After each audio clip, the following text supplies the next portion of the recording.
भगवान प्रेम के वशीभूत हैं। भगवान को आप कितनी भी मिठाई चढ़ा लो, मेवा चढ़ा लो, पकवान चढ़ा लो, धन दौलत चढ़ा दो, लेकिन उससे भगवान प्रसन्न नहीं होते। भगवान प्रसन्न होते हैं प्रेम से।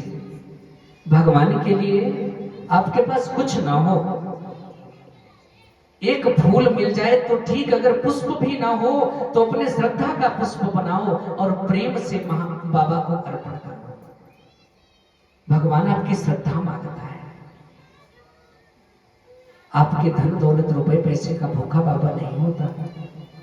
उसी ने तो दे रखा है, वो क्या लेगा बताओ। हम आप कहते हैं कि महादेव मेरा ये काम करते हैं, हम तुझको 51,000 की सवामड़ी करेंगे, 51,000 का प्रसाद चढ़ाएंगे। अरे तुम्हारे 51,000 अपने पास रखो, एक बार प्रेम से बाबा से मांग के देखो। और ये वो दरबार है जहां से कोई खाली नहीं जाता। यहां सबकी सुनी जाती है, सबकी बिगड़ी बनती है। और आप लोग तो महादेव के पावन कथा को सुन रहे हो, जहां की पापी से पापी जन भी शिव महापुराण की कथा सुनकर तर जाया करते हैं। कल एक कथा सुनाई थी ना, धर्मराज की। जीवन में पूरे जीवन पाप किया, 7 दिन की शिव महापुराण सुनकर प्रसाद लेकर मर गया। वो बाबा के स्थान पर चला गया। महादेव ने उसको अपने पास रखा। जब इतने सारे पापी तर जाते हैं तो आप तो धन्य जीव हो, जिसको बाबा बहुत प्रेम करता है ना। महादेव जिसको बहुत प्रेम करता हो।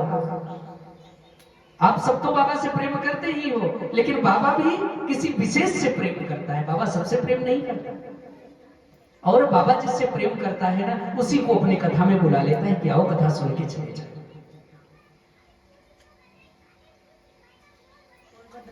शास्त्र भी कहते हैं ना, मिलही न रघुपति बिन अनुरागा। जब तक हृदय में अनुराग ना हो, अनुराग क्या है? प्रेम है। जब तक अनुराग की उत्पत्ति नहीं होगी, तब तक हम परमात्मा के परम वैराग्य स्वरूप को प्राप्त नहीं कर सकते। और रामायण केवल प्रेम प्यारा, जान ले सो जान निहारा। भगवान को सिर्फ प्रेम ही प्रिय है, प्रेमी जन ही प्रिय है।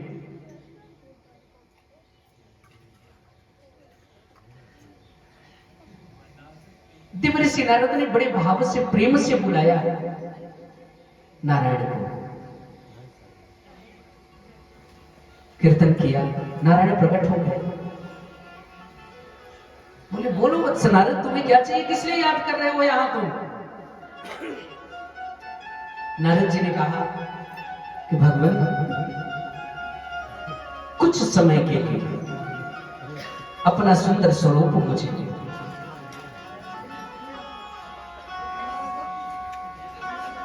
जैसे ही मेरा काम हो जाएगा मैं आपको लौटा दूंगा। अब ये मत पूछना किस लिए मांग रहे हैं।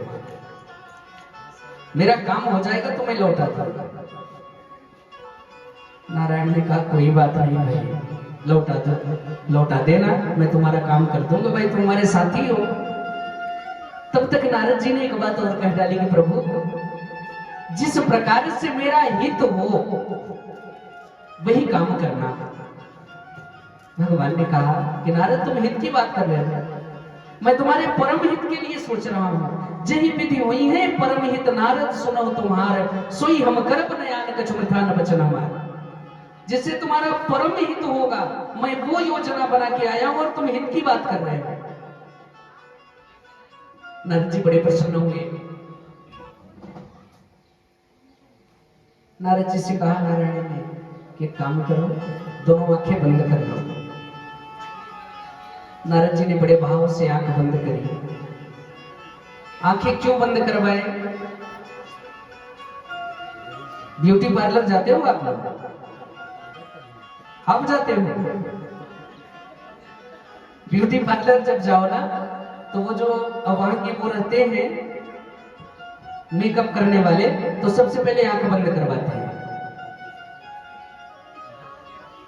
क्यों? इसमें दो कारण होता है, एक तो आंख में कचड़े न पड़ जाए, मेकअप शेकअप जो भी होते हैं, और दूसरे क्रिएशन देखना नहीं चाहिए।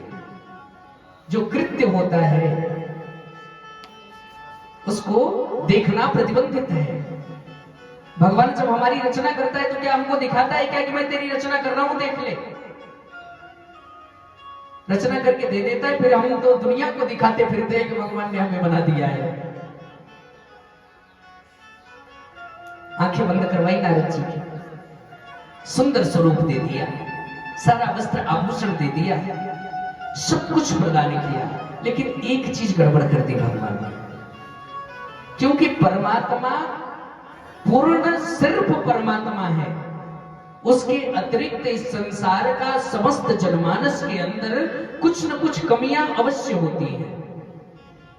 भगवान के अतिरिक्त पूर्ण कोई नहीं हो सकता। सर्वस्व तो भगवान दे देगा, लेकिन एक कमी कर देगा बीच में। सारा सुख दे देगा, सुंदर शकल दे देगा, सुंदर परिवार दे देगा, धन दौलत दे देगा, खजाना दे देगा, लेकिन प्रेम ही ना हो तो इन सब का रहना बेकार है ना? और बहुत प्रेम हो, पैसा ना हो तो प्रेम का क्या करोगे? अचार डालोगे। बहुत दौलत हो, बहुत पैसा हो, नाम हो, शोहरत हो, अगर सत्संग ना हो तो? सबसे मूल्यवान इस संसार में सत्संग है, भगवत चिंतन है।